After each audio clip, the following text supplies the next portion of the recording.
Hello friends, happy Thursday. We continue then with Act 4 of The Two Gentlemen of Verona, Shakespeare's first play. I'm new to this play, but oh my goodness, there's so much in this act that I love. It has a song in it, and I was wondering how to do that, and so what I'm going to suggest is that you, gentle viewer, find a piece of music that you like, that you want to listen to while the music's playing, and I'll cue it and end it. It's to be played at night under someone's window, and then I'll say the lyrics on top of that.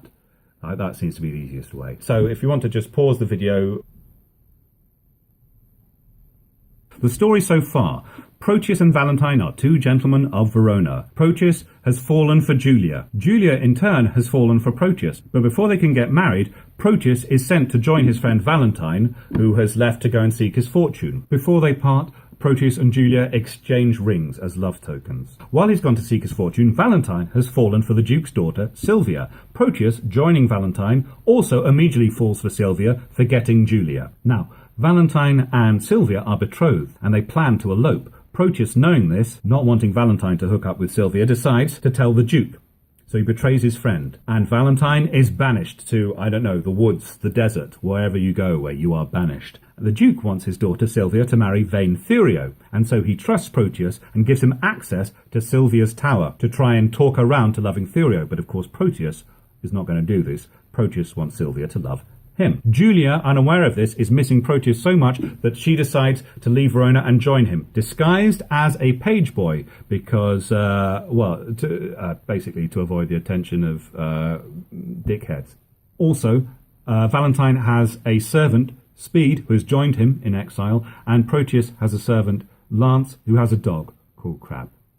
Ta-da! Act 4, Scene 1. Enter the outlaws, seeing Valentine and Speed. Fellas, stand fast.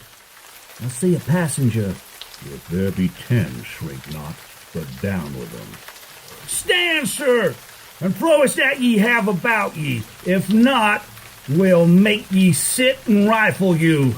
Sir, we are undone. These are the villains that all the travellers do fear so much. My friends! That's not so, sir. We are your enemies. Peace. We'll hear him. Ah, by my beard will we, for he is a proper man. Then know that I have little wealth to lose. A man I am, crossed with adversity. My riches are these poor habiliments, of which if you should here disfurnish me, you take the sum and substance that I have. Whither travel you? To Verona. Whence came you? From Milan. Have you long sojourned there? Some 16 months, and longer might have stayed if crooked fortune had not thwarted me. What? Were you banished thence? I was. For what offence? For that which now torments me to rehearse. I killed a man, whose death I much repent, but yet I slew him manfully in fight, without false vantage or base treachery. Why, ne'er repent it, if it were done so. But were you banished for so small a fault? I was, and held me glad of such a doom. Have you the tongues? My youthful travel therein made me happy, or else I had been often miserable. Oh, by the bare scalp of Robin Hood's fat friar, this fellow were a king for our wild faction. We'll have him. Sirs, a word. The outlaws confer. Master, be one of them. It's an honourable kind of thievery. Peace, villain. Tell us this. Have you anything to take to? Nothing but my fortune. Well, know then that some of us are gentlemen, such as the fury of ungoverned youth, thrust from the company of awful men. Myself was from Verona banished for practising to steal away a lady, an heir, and near allied unto the Duke.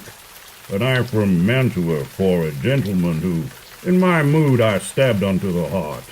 And I for such like petty crimes as these, but to the purpose, for we cite our faults, that they may hold excused for our lawless lives, and partly seeing you are beautified with goodly shape, and by your own report a linguist, and a man of such perfection as we do in our quality much want. Indeed, because you are a banished man, therefore above the rest we parley to you, are you content to be our general, to make a virtue of necessity and live as we do in this wilderness?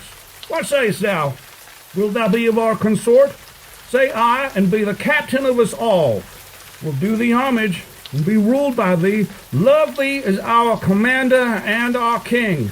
But if thou scorn our courtesy, thou diest. Thou shalt not live to brag what we have offered. I take your offer, and will live with you, provided that you do no outrages on silly women or poor passengers. Oh, no, we detest such vile base practices. Come, go with us. We'll bring thee to our cruise, and show thee all the treasure we have got, which with ourselves all rest at thy dispose. Excellent. Scene 2. Enter Proteus. Already have I been false to Valentine, and now I must be as unjust to Thurio. Under the colour of commending him, I have excess my own love to prefer. But Sylvia is too fair, too true, too holy to be corrupted with my worthless gifts. When I protest too loyalty to her, she twits me with my falsehood to my friend. When to her beauty I commend my vows, she bids me think how I have been forsworn in breaking faith with Julia, whom I loved. And notwithstanding all her sudden quips, the least whereof would quell a lover's hope, yet, spaniel-like, the more she spurns my love, the more it grows and fawneth on her still. But here comes Thurio. Now must we to her window, and give some evening music to her ear. Enter Thurio with musicians. How now, Sir Proteus? Are you crept before us? Ay, gentle Thurio, for you know that love will creep in service where it cannot go. Ay, but I hope, sir, that you love not here. Sir, but I do, or else I would be hence. Who, Sylvia? Ay, Sylvia, for your sake. Oh, I thank you for your own. Now, gentlemen, let's tune, and to it lustily a while. Enter the host and Julia, dressed as a page boy. They talk apart. Now, my young guest, methinks you're melancholy. I pray you, why is it? Marry, mine host, because I cannot be merry. Well, come, we'll have you merry. I'll bring you where you shall hear music, and see the gentleman that you asked for. But shall I hear him speak? Aye, that you shall. Well, that will be music. Hark, hark! Was he among these? Aye, but peace, let's hear him. Music. Who is Sylvia? What is she that all her swains commend her? Holy, fair, and wise is she. The heaven such grace did lend her, that she might admired be. Is she kind as she is fair? For beauty lives with kindness. Love doth to her eyes repair, to help him of his blindness, and being helped, inhabits there. Then to Sylvia let us sing, that Sylvia is excelling. She excels each mortal thing upon the dull earth dwelling. To her let us garlands bring. How now? Are you sadder than you were before? How do you, man? The music likes you not? Oh, you mistake. The musician likes me not. Why, my pretty youth? He plays false, father. Ah, what, out of tune on the strings? Not so, but yet so false that he grieves my very heartstrings. You have a quick ear. I would I were deaf. It makes me have a slow heart. Yeah, I perceive you delight not in music. Not a whit when it jars so. Hark, what fine changes in the music. Aye, that change is the spite. You'd have them always play but one thing? I would always have one play but one thing. But, host, doth this Proteus that we talk on often resort unto this gentlewoman? I'll tell you what Lance's man told me. He loved her out of all nick. Where is Lance? He's gone to seek his dog, which tomorrow, by his master's command, he must carry for a present to his lady. Stop music. Peace, stand aside. The company parts. Sir Thurio, fear you not. I will so plead that you shall say my cunning drift excels. Where meet we? At St. Gregory's Well. Farewell. Exeunt Thurio and the musicians. Enter Sylvia, above. Madam, good even to your ladyship. I thank you for your music, gentlemen. Who is that spake? One lady, if you knew his pure heart's truth, you would quickly learn to know him by his voice. Sir Proteus, as I take it. Sir Proteus, gentle lady, and your servant. What's your will? That I may compass yours. Well, you have your wish. My will is even this, that presently you hie you home to bed, thou subtle, perjured, false, disloyal man. Think'st thou I am so shallow, so conceitless to be seduced by thy flattery that has deceived so many with thy vows? Return, return, and make thy love amends. For me, by this pale queen of night, I swear, I am so far from granting thy request that I despise thee for thy wrongful suit, and by intend to chide myself, even for this time I spend in talking to thee. I grant, sweet love, that I did love a lady, but she is dead. 'Twere false if I should speak it, for I'm sure she's not buried. Say that she be.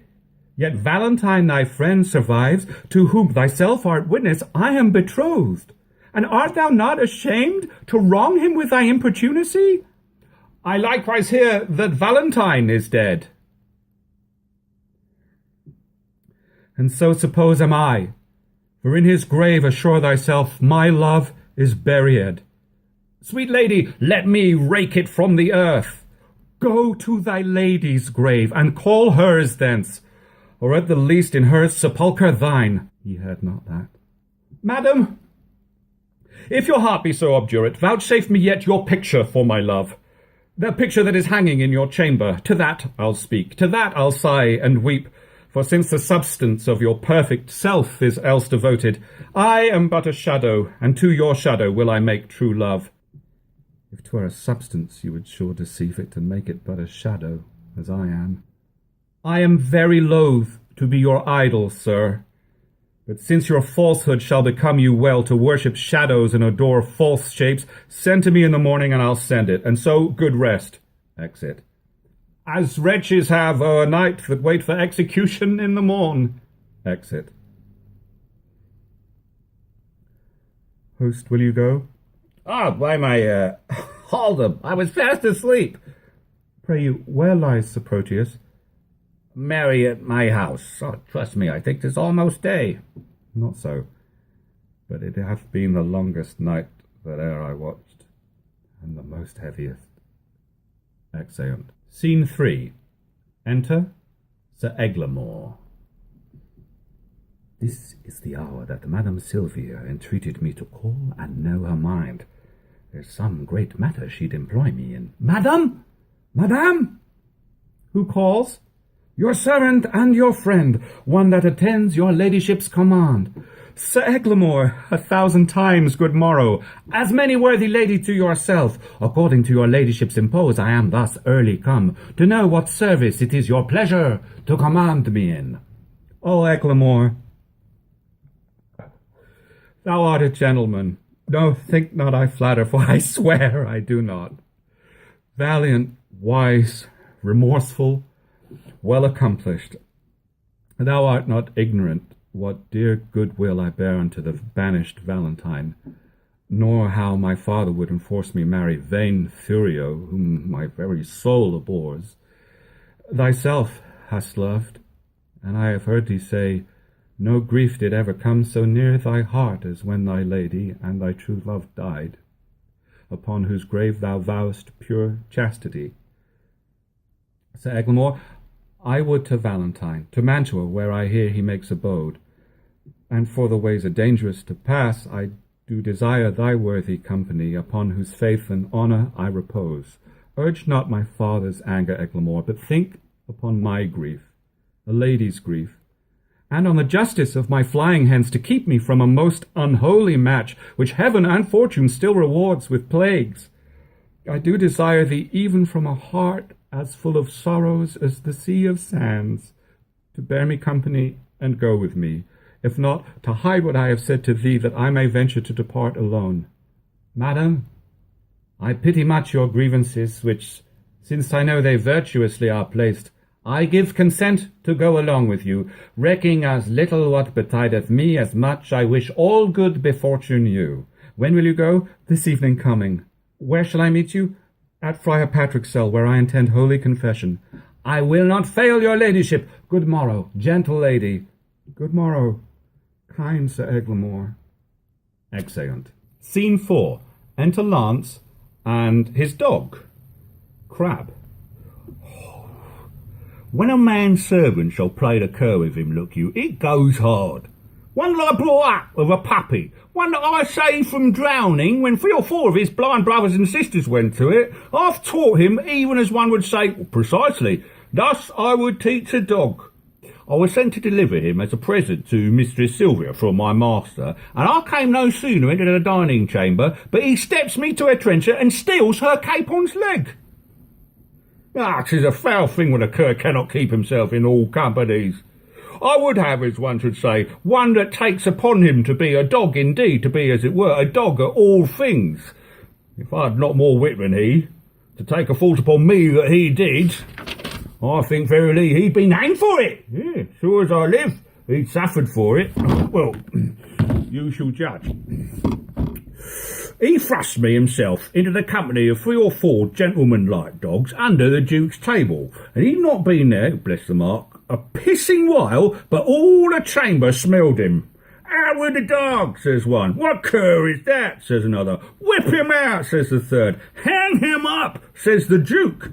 Well, I, having been acquainted with the smell before, knew it was Crab, and goes me to the fellow that whips the dogs. Friend, quoth I, you mean to whip the dog? Ay, marry, do I, quoth he. You do him the more wrong, quoth I. 'Twas I did the thing you wot of. Well, he makes me no more door, but whips me out of the chamber. How many masters would do this for their servants? Nay, I'll be sworn, I've sat in the stocks for puddings he have stolen. Otherwise he'd been executed. I've stood on a pillory for geese he have killed. Otherwise he had suffered for it. Thou thinkst not this now. I remember the trick you served me when I took my leave of Madam Sylvia. Did not I bid thee still mark me and do as I do? When didst thou see me heave up my leg and make water against a gentlewoman's farthingale? Didst thou ever see me do such a trick? Enter Proteus, with Julia dressed as a page boy. Sebastian is thy name, I like thee well, and will employ thee in some service presently. In what you please, I'll do what I can. Why, I hope thou wilt. Ah, how now, you whoreson peasant? Where have you been these 2 days loitering? Oh, marry, sir, I carried Mistress Sylvia the dog you bade me. And what says she to my little jewel? Well, marry, she says your dog was a cur, and tells you curish thanks is good enough for such a present. But she received my dog. Oh, no, indeed she did not. Here, I've brought him back again. What? Didst thou offer her this from me? Why, sir, the other squirrel was stolen from me by the hangman boys in a marketplace, and then I offered her mine own, who is a dog as big as 10 of yours, and therefore the gift the greater. Go get thee hence, and find my dog again, or ne'er return again into my sight. Away, I say! Stayst thou to vex me here? A slave that's still on end turns me to shame.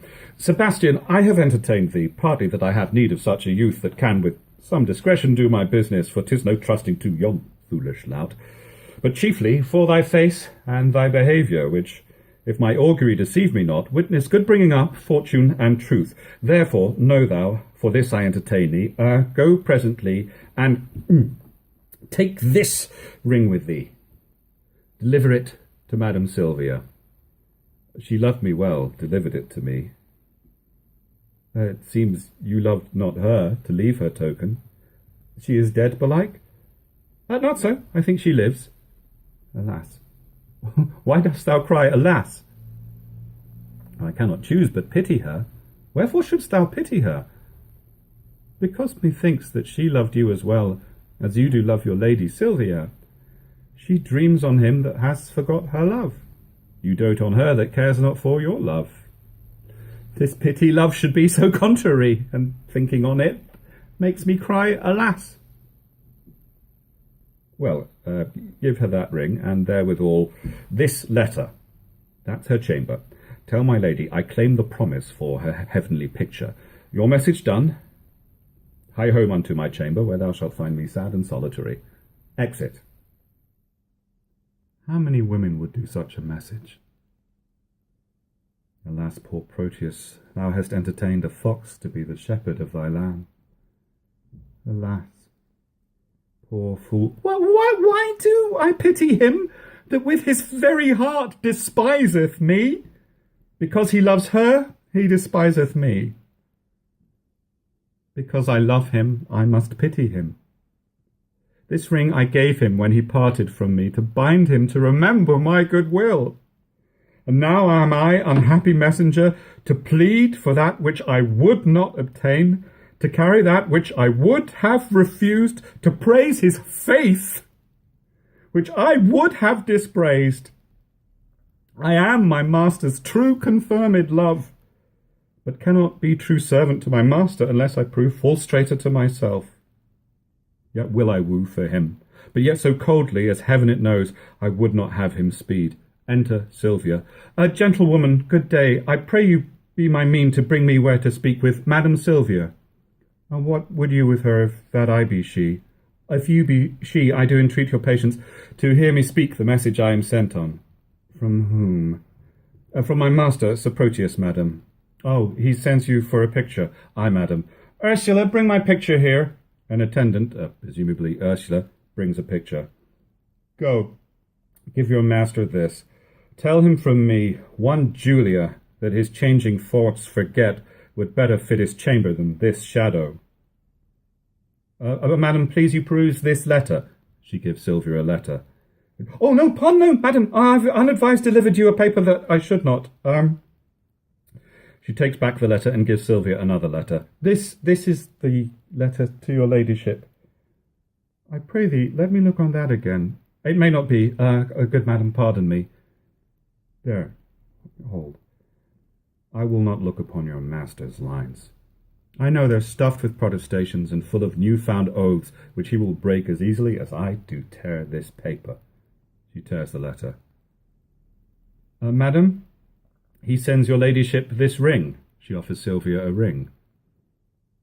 The more shame for him that he sends it me, for I have heard him say 1,000 times his Julia gave it him at his departure. Though his false finger have profaned the ring, mine shall not do his Julia so much wrong. She thanks you. What sayest thou?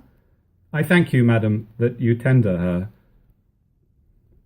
Poor gentlewoman, my master wrongs her much. Dost thou know her? Almost as well as I do know myself.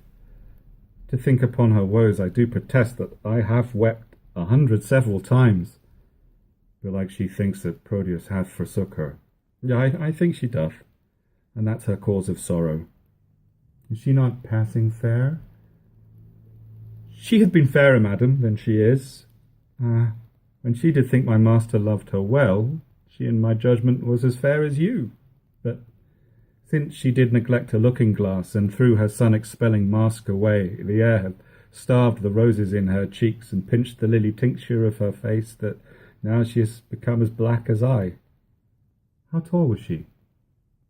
About my stature. For at Pentecost, when all our pageants of delight were played, our youth got me to play the woman's part, and I was trimmed in Madam Julia's gown, which served me as fit, by all men's judgments, as if the garment had been made for me. Therefore I know she is about my height. And at that time I made her weep a good, for I did play a lamentable part, madam. 'Twas Ariadne, passioning for Theseus' perjury and unjust flight, which I so lively acted with my tears, that my poor mistress, moved therewithal, wept bitterly. And would I might be dead, if I in thought felt not her very sorrow. She's beholden to thee, gentle youth. Alas, poor lady, desolate and left. I weep myself to think upon thy words. Here, youth, there is my purse. I give thee this, for thy sweet mistress' sake, because thou lovest her. Farewell. Exit. And she shall thank you for it, if e'er you know her. A virtuous gentlewoman, mild and beautiful. I hope my master's suit will be but cold, since she respects my mistress' love so much. Alas, how love can trifle with itself! Well, here's her picture. Let me see. I think if I had such attire, this face of mine were full as lovely as is this of hers. And yet the painter flattered her a little, unless I flatter with myself too much. Her hair is auburn, mine is perfect yellow. If that be all the difference in his love, I'll get me such a coloured periwig. Her eyes as grey as glass, and so are mine. Ay, but her forehead's low, and mine's as high. What should it be that he respects in her, but I can make respective in myself, if this fond love were not a blinded god? Come, shadow, come, and take this shadow up, for 'tis thy rival. She picks up the portrait. Oh, thou senseless form! Thou shalt be worshipped, kissed, loved, and adored. And were there sense in his idolatry, my substance should be statue in thy stead. I'll use thee kindly for thy mistress' sake that used me so. Or else, by Jove, I vow I should have scratched out your unseeing eyes to make my master out of love with thee. Exit. And that is the end of Act 4, which I adore. Act 3 is there. The last act of this play, when it's done, will go up there. Thank you for watching. Thank you for all your comments and also suggestions and feedback. I'm still not quite sure how to do this best. Thank you for tips. Thank you for watching. I hope you're all doing tremendously. Bye-bye.